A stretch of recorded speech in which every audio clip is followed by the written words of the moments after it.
Bonjour à tous et bienvenue sur un nouvel épisode de Nous Entrepreneurs. Aujourd'hui, je reçois Thomas Mathieu, qui est le dirigeant de l'agence Bison. Bonjour Thomas. Bonjour Benjamin, bonjour à tous. Merci pour l'invitation Benjamin. Avec plaisir, bienvenue. Thomas, est-ce que tu peux simplement te présenter et notamment comment est-ce que tu en es venu à entreprendre? Ouais, tout à fait. Écoute, je suis donc Thomas Mathieu, comme tu l'as dit, le fondateur et dirigeant de l'agence Bison. Comment j'en suis venu? Alors, c'est vrai que j'ai un parcours qui ne me destinait pas forcément à être entrepreneur. J'ai plutôt un profil ingénieur. J'ai commencé à travailler 5 ans dans l'industrie. Voilà, c'était dans une grosse boîte. J'ai eu un peu du mal à trouver ma place. Il n'y avait aucune place pour l'innovation, pour le changement, aucune flexibilité. C'était aussi très cloisonné. Il y avait un peu la caste des ingénieurs, les ouvriers d'un autre côté. Moi, ça ne me correspondait pas du tout, ça ne m'allait pas du tout. Et puis, à côté de ça, durant mes études, durant aussi le travail, parce que j'avais un travail un peu particulier dans l'industrie, je travaillais juste la nuit, le week-end, j'avais monté avec deux amis un festival dédié aux nouvelles images et à l'art numérique. Ok. Donc, c'était à travers une association. Je pense que c'était un des premiers festivals d'art numérique dans la région. C'était vraiment les prémices du numérique, de tout ce mouvement DIY qui mélangeait un peu l'électronique, l'art, la vidéo, la lumière. Euh, et du coup, pendant quelques mois, on s'est posé la question avec ces deux amis et puis on a tous les trois quitté notre boulot respectif. Il y avait un réalisateur, Kimi, une fille qui était dans la communication, et moi qui avais le profil plus technique. Et on s'est lancé tous les trois et on a créé un studio de création en vidéo, lumière, interactivité, qui s'appelait We Come in Peace. On était à Grenoble tous les trois, et puis on a rapidement tous déménagé à Lyon. Euh, pour qu'on puisse se projeter, en gros, on faisait des installations artistiques type Fête des Lumières. Ok. Donc voilà, le studio a tourné durant 5 ans. On a eu la chance de présenter des installations un peu partout, en Chine, à Singapour, en Autriche, et puis bien sûr à la Fête des Lumières de Lyon. On a gagné un prix à la Fête des Lumières de Lyon. Je ne saurais même plus quelle année, mais voilà. Et puis les choses marchaient plutôt bien, mais Kimi, donc une des trois fondatrices, est partie sur d'autres projets, donc elle a quitté l'équipe et puis j'ai perdu aussi mon associé un an après. Et donc voilà, j'ai dû rebondir. J'ai gardé la structure juridique qui avait pas de problème, hein, la boîte se portait plutôt bien. Et je suis resté dans ce que je connaissais parce que finalement, même si on était dans la création, ce qui avait toujours eu le fil rouge, c'était aussi le côté événementiel, puisque Ok. avec au début, on faisait de la diffusion, donc on avait créé un festival, et puis après, on faisait de la création, mais on créait des œuvres dans des événements. Et donc, j'ai créé une startup, Interactive Wall. Donc, c'était une solution en SaaS, donc en ligne, hein, pour les organisateurs d'événements, pour les aider à développer le côté interaction, le côté participatif dans leurs événements, quoi. Donc, les gens, avec leur téléphone, avec leur smartphone, ils peuvent poser des questions, voilà, des outils participatifs qu'aujourd'hui, on voit pas mal. Interactive Wall, donc aujourd'hui, il y a 7000 utilisateurs. Euh, mais en passant sur le modèle startup, j'avais perdu un peu toute la relation avec mes clients. Euh, et du coup, et puis il faut dire ce qu'il y a aussi en face, il y avait des startups qui levaient des millions et la course était très difficile. Moi, je venais de l'associatif et puis après d'une petite structure avec une gestion plutôt bon père de famille, mais en tout cas, voilà, on fait attention et puis on essaye surtout d'être rentable. Et donc, en face, voilà, des gens qui levaient et qui, avec l'état d'esprit de cramer pour aller chercher toujours un petit peu plus d'utilisateurs. Et donc, voilà, je suis revenu en 2019. J'ai voulu revenir au côté agence. Et en 2019, ben, j'ai fondé l'agence Bison, qui est une agence donc événementielle, digitale et créative. Et l'idée de l'agence, c'était vraiment de travailler sur tous les nouveaux défis de l'événementiel, l'engagement. Et quand je parle d'engagement, c'est vraiment le côté participatif des spectateurs, des participants, et le côté RSE. Voilà. Et donc, c'était de le faire aussi collectivement, d'où le nom Bison, en s'associant aussi tous les autres acteurs qui étaient un petit peu engagés dans cette dynamique, quoi. D'accord. Et du coup, aujourd'hui, donc c'est un parcours hyper riche avec déjà plusieurs vies d'entrepreneur au final. Donc c'est hyper intéressant. Aujourd'hui, du coup, avec l'agence, tu t'adresses à qui? Est-ce que c'est directement à des entreprises? Est-ce que c'est à travers d'autres partenaires? Comment ça fonctionne? Ouais, c'est une bonne question. Alors, oui, principalement directement aux entreprises, et on préfère aussi, mais c'est vrai qu'on ne travaille pas que en direct avec les entreprises. Je pense que 60-70% c'est en direct avec les entreprises. On travaille aussi pour des acteurs qui ne sont pas des entreprises. On travaille avec euh, des, des collectivités, par exemple. Et puis, ça nous arrive aussi de travailler en intermédiaire, donc pour des agences qui viennent chercher chez nous des, ce côté très expert presque sur la partie digitale notamment. Ok. Et donc, ben, que ça soit en direct ou que ça soit par intermédiaire, donc si tu as y compris des confrères qui viennent faire appel à vous. C'est quoi votre unicité? Qu'est-ce qui fait que justement soit le client final, soit des confrères viennent taper à ta porte, font appel à vous? Alors, un petit peu notre spécialité, l'expertise. Donc, aujourd'hui, l'agence s'est développée, mais on reste une petite agence vraiment à échelle humaine. On est 8 dans l'agence. On est tous experts en événementiel, tous experts en digital. Et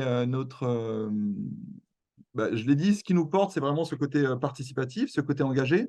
Et concrètement, on a trois métiers au sein de l'agence. Donc, on est agence événementielle, donc on est organisateur d'événements. On va produire des événements, on va s'occuper de tout, hein, du concept. On a une équipe très créative, donc on s'occupe du concept. On va pouvoir trouver le lieu, faire la régie générale, s'occuper des prestataires, bien sûr, des animations. On est expert en solutions et en animation digitale.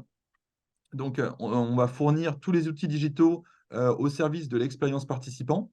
En interne, on a développé quelques briques digitales. Interactivo, on en a une, on en a développé d'autres. Et on s'appuie aussi sur une quarantaine d'autres solutions sur lesquelles on est vraiment partenaire, sur lesquelles on a des comptes premium, mais on discute avec des équipes de développement. On est souvent amené aussi à faire de l'architecture, donc prendre plein de solutions événementielles qui sont chacune fortes sur un domaine et à construire une grosse plateforme. Donc, ça peut être un outil d'inscription, des outils participatifs, on en fait beaucoup, mais ça peut être aussi une plateforme globale qui va digitaliser tout un événement. Et notre troisième métier, on est régie vidéo. Donc, on va accompagner et produire des films d'entreprise ou des live streams. Donc, on fait notamment sur des événements hybrides ou des événements full distanciel. On va arriver avec la partie technique, bien sûr. On a un petit studio, nous, en interne dans nos bureaux, mais on peut aussi se délocaliser et aller chez nos clients ou dans un lieu événementiel pour faire la captation, multicaméra, faire une vraie réalisation ou alors des films d'entreprise. Mais on va bien sûr plus loin aussi que la partie technique. On va intervenir sur. C'est souvent pour les entreprises, voilà, elles se projettent sur des événements qui ont basculé en digital, et ils essaient de reproduire la même chose qu'ils faisaient en présentiel. Nous, on part vraiment voilà, du message qu'ils souhaitent transmettre. Et on essaie ensemble de créer une émission télé. On va partir vraiment du message pour trouver un format, un animateur, un lieu, une scéno. Et on va construire ensemble quelque chose de très rythmé, quoi. Ok. Vous avez été un secteur pas mal impacté ça fait déjà 2 3 ans, mais c'est pas si loin. C'est quoi la dynamique en ce moment? Alors oui, nous, on était un peu à rebours un peu des autres, des confrères de l'événementiel. C'est vrai que pendant le Covid, nous, on a très bien marché. Ok. On est dans le digital, donc il y a eu beaucoup d'événements distanciels, beaucoup d'événements hybrides. Et pour le coup, ça nous allait bien, je dirais. C'est plutôt le retour à la normale qui, nous a fait un petit peu notre rupture. Il a fallu un petit peu se réinventer. Alors, on a une grosse partie d'événements qui continuent à utiliser le distanciel, qui continuent à utiliser l'hybride parce qu'elles y trouvent leur intérêt. Mais bien sûr, on ne s'arrête pas à ça. Et puis, c'est vrai nous, on est allé vers le digital pour les possibilités offertes justement sur ce côté participatif, mais c'est vraiment ça qui nous anime. Donc aujourd'hui, on intervient aussi sur des événements complètement présentiels où il y a un peu moins de digital, mais on va essayer d'amener de la réflexion et de l'expertise sur comment engager les participants, comment voilà, réinventer un petit peu et répondre aux nouvelles attentes aussi des participants. Et donc, pour nous, ça a été un petit peu compliqué parce qu'il a fallu, voilà, on a communiqué sur une offre, communiqué sur un positionnement, et puis aujourd'hui, on se repositionne sur quelque chose de plus large. Ouais. Donc voilà, on est dans cette dynamique où aussi on se réinvente et puis on essaye aussi de communiquer sur ce qu'est aujourd'hui l'agence. Et c'est pas l'agence d'il y a 2 ans, on faisait que du digital, quoi. Ok. Comment est-ce que, enfin, quelles sont tes ambitions pour l'agence et comment est-ce que tu vois ça en termes d'évolution par rapport à ton rôle de dirigeant? Euh, alors c'est vrai que je ne m'étais pas projeté. L'agence a quand même un peu grossi durant le Covid. Et en tant que chef d'entreprise, je ne m'étais pas trop projeté sur le rôle de manager. Aujourd'hui, il y a une petite équipe de 7 personnes. Donc, c'est devenu un vrai enjeu pour moi au quotidien. Et ça, c'est quelque chose que je n'avais pas forcément anticipé. Euh, je me rends compte que ce qui me convient, en tout cas, c'est de garder une structure, une taille vraiment humaine. Donc, l'idée, c'est de se positionner comme agence référente sur ces nouvelles attentes, sur cette nouvelle dynamique, sur le côté RSE et sur le côté participant aussi, participatif, interactif, à l'échelle de Lyon et de la région. Je ne l'ai pas dit, mais on intervient aussi quand même 30-40% du chiffre est fait quand même à l'extérieur, notamment à Paris. Mais voilà, et on vise une taille d'équipe peut-être d'une quinzaine de personnes dans les 4-5 ans. Mais voilà, on n'a pas d'objectif chiffré, on vise une croissance à notre vitesse, à notre rythme. Et voilà, on n'est pas poussé aussi par des actionnaires, on n'a pas d'objectif vraiment chiffré pour atteindre telle ou telle croissance, quoi. On essaye de continuer à bien faire notre travail et voilà, de grossir au rythme des opportunités, quoi. Ouais. Tu parlais de management et du fait que du coup, voilà, l'équipe est grossie pendant le Covid. Qu'est-ce que ça t'a appris? Beaucoup, beaucoup de choses et honnêtement, je pense que je partais d'assez loin là-dessus. C'est clairement pas une de mes forces. Donc, j'essaye d'apprendre en lisant, en écoutant des podcasts et puis tout simplement en le faisant, quoi. Donc, c'est au contact aussi des salariés. Euh, j'ai une posture vraiment en transparence avec eux. Donc voilà, il y a des gens avec qui ça fonctionne. Je pense que des gens que ça peut aussi déboussoler, qui sont peut-être moins là-dessus. C'est pour ça aussi qu'on cherche des profils vraiment entrepreneurs dans l'agence, qui vont comprendre cette dynamique, qui vont comprendre les enjeux et qui vont pas être, voilà, je demande à tous les salariés d'être dans cette démarche entrepreneur, experts sur leur métier, mais aussi d'avoir cette démarche entrepreneur. C'est quelque chose que j'essaie vraiment de partager avec tous les salariés, quoi. D'accord, très bien. Est-ce que tu vois des défis qui se profilent pour toi dans les prochains mois? Ouais, il y en a toujours plein. Vraiment, je pense que le secteur événementiel, on n'a pas été trop épargné ces dernières années. La typologie d'événements a beaucoup changé. Je le disais, à un moment, tout s'est arrêté, hein, au début du Covid. Après, il y a eu le distanciel qu'il a fallu apprendre à faire et puis aussi expliquer à nos clients. On est revenu au présentiel. Euh, je pense qu'un des gros enjeux, c'est quand même, on a l'impression que le contexte global s'annonce un peu morose. Donc, forcément, quand le contexte économique s'assombrit, toute la partie événementielle, toute la partie communication, c'est quand même les premières choses. Voilà, on n'est pas vital, hein, on n'est pas cœur dans le fonctionnement des entreprises. Donc, c'est des choses qui peuvent sauter. Euh, Ce qui peut aussi être un point de difficulté, c'est alors, j'ai l'impression qu'il y a énormément de gens qui se lancent dans l'événementiel. Moi, je donne des cours à Subdepub, à Lyon, à l'INSEC, et je vois en tout cas énormément de gens qui se lancent, des filières où il y avait une classe, maintenant il y en a trois, quatre. Donc je me dis quand même qu'il va y avoir un afflux là-dedans, donc ça fait beaucoup de concurrence. Nous, on est un petit acteur, on peut être pris parfois en étau entre des gros acteurs bien établis, qui ont leurs clients, voilà, qui peuvent être rassurés par une grosse agence, et puis quelque part des freelances plus qui vont peut-être se rassembler à deux, trois. Et donc voilà, il y a ce positionnement, il faut qu'on puisse montrer et prouver notre plus-value par rapport à ces deux types d'acteurs. Pour être positif, il y a aussi des opportunités, bien sûr. Je pense que voilà, ce qui est souvent cité, c'est que avec le télétravail, post-Covid, il y a eu un énorme besoin, en tout cas des entreprises, de se rassembler, de team building, d'événements. Voilà, il faut des opportunités pour amener la culture d'entreprise et ça se fait de plus en plus par des événements d'entreprise. Ok. Ouais, c'est Voilà. intéressant parce que tu disais que oui, l'événementiel peut ne pas paraître vital et en même temps l'engagement salarié, comme tu parlais d'interaction, etc., le fait de faire vivre des expériences peut aussi contribuer à l'engagement salarié. Ça, en ce moment, ça a l'air quand même assez vital par contre. Ouais, bien sûr, ça, ils peuvent. Enfin, si les gens se réunissent moins au sein de l'entreprise avec le télétravail, il faut trouver d'autres moyens pour partager une culture commune. Et donc, ça se fait de plus en plus par les événements. Mais ça veut dire aussi qu'on l'objectif de l'événement, c'est plus tout à fait le même. Ouais. Et donc, on attend autre chose. Et donc, c'est aussi voilà, des événements très descendants qui pouvaient se faire en complètement voilà, pas disparu, bien sûr, mais en tout cas, il y a d'autres types d'événements et à chaque fois, les gens se posent la question de quel est l'objectif de l'événement. Est-ce que c'est passer de l'information ou est-ce que c'est plutôt ce côté team building qui est attendu, quoi. Mm. Donc ça, j'imagine vous avec voilà cette approche interactive, expérientielle, c'est des choses auxquelles vous savez répondre. C'est quelque chose auquel on tient. Je pense que c'est quelque chose auquel on sait répondre. Alors, ça peut passer par des outils dans l'événement, mais aussi on essaie d'aller plus loin et vraiment que ça se profiter de ce temps collectif pour justement faire intervenir les collaborateurs. Et ça va passer même on essaye le plus possible en amont de l'événement pour les intégrer. Quels sont peut-être c'est eux qui vont porter certains messages, c'est eux qui vont participer à l'organisation de l'événement.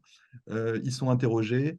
Et puis après l'événement, en fait, c'est profiter de cet événement, que ce soit étirer le temps pour en faire un temps de coopération et aussi ben, parfois travailler sur cette rupture qu'il peut y avoir entre les dirigeants et les salariés et profiter ce temps d'échange pour mettre tout à plat, quoi.